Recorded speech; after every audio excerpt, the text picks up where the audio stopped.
we will start JavaScript now, and once that is done, we'll move ahead with React, and post React or during React only, we will be seeing multiple other we'll try to come up with some at least like a small project including all the things that we know.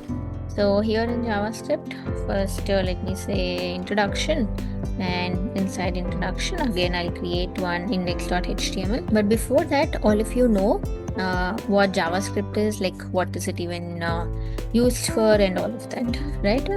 So we in the initial classes only we have seen it like how the websites, the browsers, how do they work, how does the when you click a URL, how does it happen. So we have seen that the call will be made to your server and it is going to return you HTML, CSS and JavaScript files. So it's going to be, at least if you already know some programming language, this should be easier for you. But yeah, nevertheless, don't worry. Let's try to understand in a beginner-friendly way only.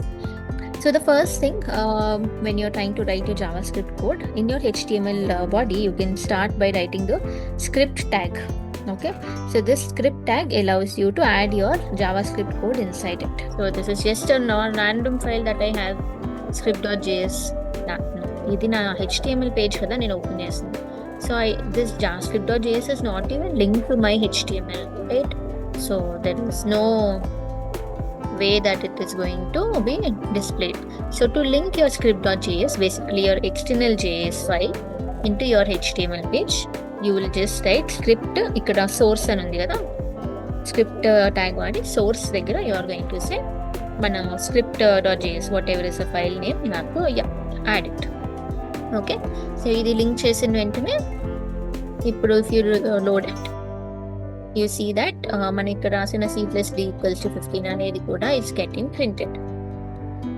So all of you please try doing this. So ఇక్కడ ఏమవుతుంది, ఇది అవుతుంది and ఇది కూడా అవుతుంది. So basically you can add multiple scripts కూడా. Okay, so ఇదొక script run అవుతుంది, ఇది కూడా ఇంకొకటి కూడా రన్ అవుతుంది. సో ఇక్కడ మీరు లెట్ ఏ లెట్ బి అని ఇచ్చారు కదా అని మళ్ళీ if you try to do let A let B ఇక్కడ, so you are going to get an error also saying that syntax error, identifier A has already been declared, right? Because index.html లో నేను let